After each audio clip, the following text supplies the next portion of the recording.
അസ്സലാമു അലൈക്കും വറഹ്മത്തുള്ളാഹി വബറകാതുഹു. പഠിക്കാൻ മനസ്സ് തോന്നുന്നില്ല.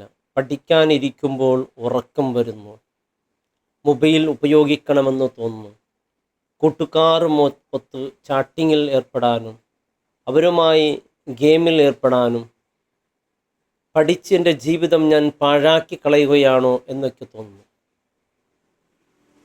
പഠനത്തിൽ ഉന്നതിയിലെത്തിയവർ 90-100% മാർക്കെടുക്കുന്നവർ വിജയിച്ചവരും പഠനത്തിൽ പിന്നോക്കമുള്ളവർക്കുള്ള വ്യത്യാസം എന്താണ്? അവരെപ്പോലെയല്ലേ അവരും കളിക്കുന്നുണ്ട്, മൊബൈൽ ഉപയോഗിക്കുന്നുണ്ട്, എന്നാലോ അവർ ഉയർച്ചയിലെത്തുന്നു. പഠനത്തിൽ പിന്നോക്കമുള്ളവർ തളർന്നു പോകുന്നു. എന്തുകൊണ്ട്? അവർക്കും പഠനത്തിൽ മികവ് കുറവുള്ള ആളുകൾക്കുമുള്ള വ്യത്യാസം പ്രധാനപ്പെട്ട ഒന്ന്, അവർ കൃത്യമായി സമയം ഏറ്റവും പ്രധാനപ്പെട്ടതിന് കൃത്യമായി ഉപയോഗിക്കാൻ അവർ കൃത്യമായി പഠിച്ചിരിക്കും. ഒരു പ്രധാനപ്പെട്ട കാര്യത്തിൽ നിന്ന്, ഉദാഹരണക്ക് അവരുടെ മൊബൈൽ മറ്റു കാര്യങ്ങൾ അവരെ തടസ്സപ്പെടുത്തുന്നുണ്ട് എന്ന് മനസ്സിലാക്കൽ, പെട്ടെന്ന് അതിൽ നിന്ന് അവർ വിരമിക്കും. പഠിക്കുമ്പോൾ അവർ മാർക്ക് നേടാൻ വേണ്ടിയായിരിക്കില്ല പഠിക്കുന്നത്. അവർക്കൊരു ലക്ഷ്യമുണ്ടാവും. ആ ലക്ഷ്യത്തിലെത്താൻ വേണ്ടിയാണ് അവർ പഠിക്കുന്നത്. അതേ സമയത്ത് പിന്നോക്കമുള്ളവർ ഒന്ന് മാർക്ക് കിട്ടി, ഒന്ന് വിജയിച്ച് കിട്ടിയാൽ മതി. അതല്ല, അവർക്കൊരു ലക്ഷ്യമുണ്ട്. ആ ലക്ഷ്യം എത്താൻ വേണ്ടി അവർ എന്തും ത്യാഗം ചെയ്യും. അവർ പഠിക്കുന്ന വിഷയങ്ങൾ മനഃപ്പാഠം പഠിക്കില്ല, പ്രാക്ടിക്കലായി തീർച്ചയായും അവർ പഠിക്കും. മനഃപ്പാഠം കാണാതെ പഠിച്ചാൽ അത് മറന്നു പോകും. ഇത് മറക്കില്ല. അവർ അതിനു വേണ്ടി എന്ത് ത്യാഗവും ചെയ്യും.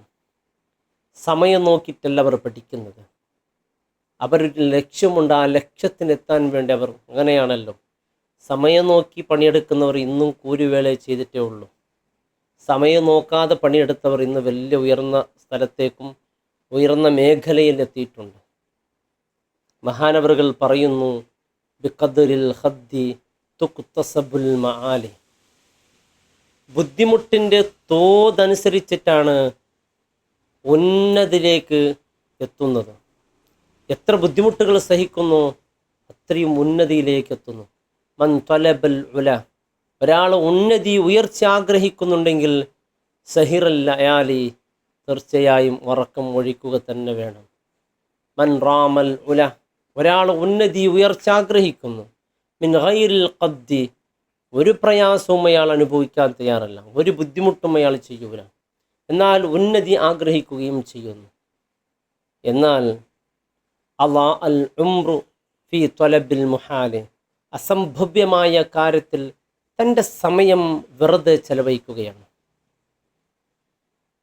പഠനത്തിൽ ഏറ്റവും പ്രധാനപ്പെട്ടത്, നമുക്കെല്ലാത്തിനും ഒരു ലക്ഷ്യമുണ്ട്. ആ ലക്ഷ്യത്തിന് വേണ്ടി നാം പഠിക്കുമ്പോൾ തീർച്ചയായും ഏത് ത്യാഗത്തിനും നാം സന്നദ്ധരാകും. പഠനത്തിൽ ഒരു ലക്ഷ്യബോധമില്ലാതെ ഒന്ന് മാർക്ക് കിട്ടാൻ വേണ്ടി പഠിക്കുന്നവർ, ഇതൊക്കെ നമ്മെ തളർത്തും. നമുക്ക് പഠിക്കാനുള്ള ആവേശമുണ്ടാവില്ല. പഠിക്കാൻ ഇറങ്ങുമ്പോൾ തന്നെ ഉറക്കം വരും. അതുപോലെ മൊബൈൽ ഉപയോഗിക്കണമെന്ന് തോന്നും, കൂട്ടുകാരുമൊത്ത് കളിക്കണമെന്ന് തോന്നും, പലതും നമുക്ക് തോന്നിയേക്കാം. കൃത്യമായി പ്രാക്ടിക്കലായി തീർച്ചയായും പഠിച്ചാൽ, ബുദ്ധിമുട്ട് സഹിച്ചുകൊണ്ട് പഠിച്ചാൽ ഉറപ്പായി ഉന്നതിയിലെത്തും. അള്ളാഹു തൗഫീഖ് ചെയ്യട്ടെ. അസ്സലാമു അലൈക്കും വറഹ്മത്തുള്ളാഹി വബറകാതുഹു.